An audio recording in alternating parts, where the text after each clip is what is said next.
Lara, thank you very much for joining us. We're going to talk about the issue of racism because it's been dominating the national conversation this week to some extent, particularly over the treatment of Meghan Markle. Jeremy Corbyn's spokesperson said on Wednesday that there had been racial undertones in terms of how the media approached Meghan. But let's have a listen to this from Question Time last night. Meghan has agreed to be Harry's wife, and then the press have torn her to pieces. And let's be really clear about what this is. Let's call it by its name. It's racism. She's a black woman, and she has been torn to pieces. You can't. She has been torn to pieces. It's not racism. It absolutely is. We're the most tolerant, lovely country in Europe. Let's celebrate our goodness. It's not racism. It's so easy to throw the charge of racism at everybody, and it's really starting to get boring. What worries me about your comment is you are a white privileged male who has no experience in it. I mean, can I just... I can't help what I am. I was born like this. It's an immutable characteristic. So to call me a white privileged male is to be racist. You're being racist. You cannot dismiss. Okay. So, a discussion there between an audience member on Question Time and the actor Lawrence Fox. What did you make of it, Rania? I think Lawrence's comments were quite offensive and quite worrying. I think we all love our country, but part of loving your country is being able to criticise it and being able to call out when things are wrong. And I think there is no doubt that the horrific hounding of Meghan and the way she's been treated by the press is not the same as, for example, Kate was treated. And I think that I don't usually agree with Jeremy Corbyn's criticism of the media, but I do think that there were racial undertones to the way she was treated. We see that when you compare just the way the same things were reported. There was something yesterday about the way the flowers Meghan and Kate both had at their wedding, the differences in which they were reported. And I think when the difference is that stark, we do have to question why that is. And I think part of that is the fact that she was a black woman. Do you agree? Yeah, there seems to be a real difficulty in people getting their heads around overt racism and subtle racism. And so lots of people have been asking, well, where are the examples? Where are the concrete racist examples that I can clearly tick off as, yes, that is racist? And we're not seeing that because it goes beyond that. It's the way that things are presented. And like you said, that flowers is quite a good example. Kate holds a bouquet of flowers and they're lovely. She's grown them herself and they show deference to the Queen. Meghan holds the same flowers and it's a deadly health risk. So I think you need to be really clear that there has been a difference in reporting and it's OK to call that racism. I think it's OK to call it racism if there's examples of it. So I've been struck by how few people can actually give examples of racist comments levelled at her. Meghan Markle has a far rougher ride from the press, that's absolutely true. But you do have to put that more down to the way that she's conducted herself in the role, that she has not behaved in the way that Kate and the other royals behaved. She's been a lot more, she's taken a very different line and she wants to do monarchy in a different way. Now, that's the clash here. But do you agree they're being treated differently? Oh, yeah, they are, absolutely. Right. But I think that's very much down to the style in which Kate and Harry are Meghan and Harry are living. And the whole debate around here is the fact that they are thinking, no, we see the way that the rest of the royal family is operating, we see the way they're handling with the press. That is not for us. We want to do things differently.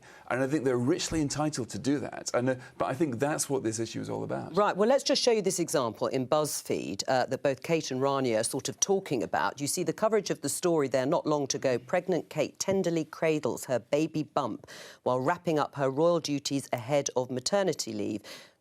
Conversely, why can't Meghan Markle keep her hands off her bump? Experts tackle the question that has got the nation talking. Is it pride, vanity, acting or a new age bonding technique?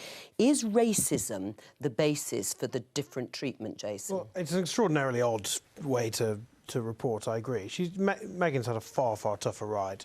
I think I'm more with Fraser on this one. I also think the nature of royal reporting, unfortunately, means that there's always this one up, one down way of looking at things. If all the royals are brilliant all the time, no one really cares about the royals. And I think the media does sort of love to create rivalries.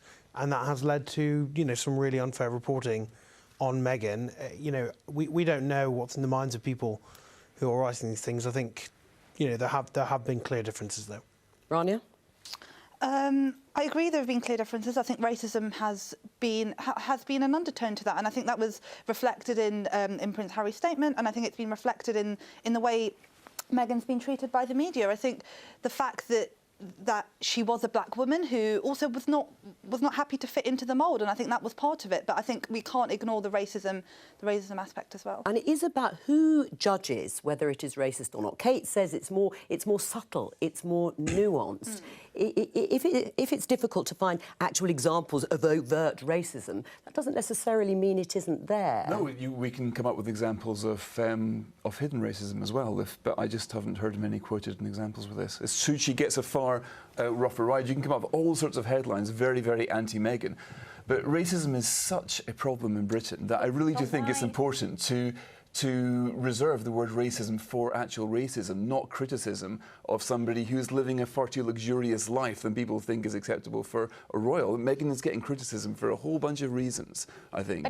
But if Harry is saying that this is the problem, they perceive it to be racist, then therefore that must come from Meghan, then we have to accept that that's her feeling. If she has said that, yes, I haven't heard that she's said that. Well, But Prince Harry has said on her behalf that he feels that there's racial undertones. It's Meghan's lived experience, it's Harry's experience, so I think we need to respect that. And of course, you need to think, why has there been such dislike?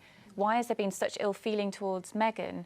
Just doing things a little bit differently, I'm not sure that's the whole picture. But I think that again goes back to the one up, one down. You know, you might have seen that with Diana and Fergie. Yeah, perhaps. well, you know, I think, for example, you know, simple things like, you know, Meghan and Harry have come out and said they won't respect the royal rota system for newspapers. That's not a way to endear yourself to newspapers. That, therefore, will lead to more negative coverage. You know, it's not.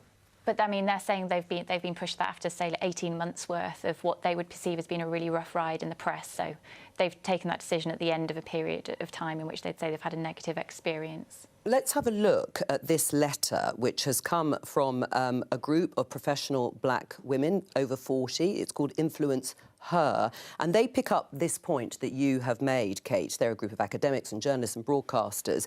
And they say there has been a consistently asked question by white hosts about the existence of racism in mainstream media regarding Meghan Markle. They ask again and again, where is racism? I haven't seen any. It goes on to say, what qualifies white men to effectively measure racism and its impact? Is that fair? Well, look, they're obviously very, very well placed to talk about these issues, and I'm not going to go overboard defending Piers Morgan's interview style, but I think, look, it has been difficult for Meghan. She's obviously not been able to defend herself in a public way. She may begin to do so as she feels unshackled. As I say, I think the reporting on her has been different, but I think it is based around her not conforming in the way that people would like to have seen her do so. I mean, you mentioned this is the interview between Piers Morgan and they accuse him of hectoring Afua Hirsch, who is a black author and broadcaster, when they were discussing this precise issue. Are white men qualified to talk about racism, Rania?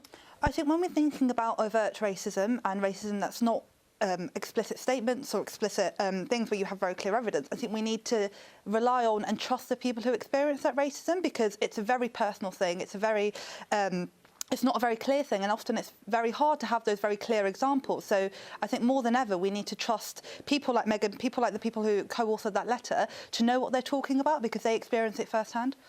Who should be the arbiter of what is racism? I mean, is it a question of allowing people's lived experience in the end to be what is measuring this? Well, I think racism is something which, it's such an evil, it's such a scourge that it affects everybody. So, of course, white men should be commenting on racism. Everybody should be. This is something that affects our country that we all live in. And the question is, is something racist or not? That is something that everybody should be able to answer. It ought not to be a difficult thing to answer as well. It should be called out and confronted where it's seen. I think there is a danger in calling it out where it doesn't exist, because I think that demeans real racism, which needs to be tackled a lot more than it's been. I mean, should people be excluded from this debate? No, not at all. I mean, a white man is perfectly entitled and should be able to take part in this debate. Lawrence Fox should be able to have his opinion, although I think it was very clumsily put, and he's not an expert on these matters. He's able to use it, but I think just be aware, you know, anyone with privilege that has a platform to sit in the chair like this and be able to give their experience needs to be aware of the context from which they come. And so I think you need, someone who has a lived experience and is able to say, I feel like this and I've experienced this and it has been subtle and you might not realise it, you might not even be able to see it, but I feel it and I know their point of view is extremely valid and we need to listen. Finally, on this, listening to that, if Meghan Markle was to do an interview and say, I think it has been down to racism, would that be the end of that matter? No, it would ignite an enormous debate, especially if she were to, you know, there's been suggestions that she may accuse the palace of... If she were to do an interview. That would obviously be have huge ramifications and be almost unprecedented. She may well speak out. You know, she's moving towards a life as more of a private citizen, and she'll be perfectly entitled to speak out if she wants to. Lots of people this week have said the joy surrounding the royal wedding was such that is racism really part of this? Rania, everyone, or most people, seem to greet it with a sense of joy. I think there are two ways of looking at that. I think the royal wedding and Meghan's wedding was a very positive step in the way the royals are viewed, in the institution of the monarchy, and in the sort of way things are viewed in this country. But it doesn't mean that subtle racism whereby it's not, it can often be subconscious, where it's not explicit. That doesn't mean it doesn't exist. That is something that's going to take years and years to actually get rid of, and part of getting rid of it is actually acknowledging it.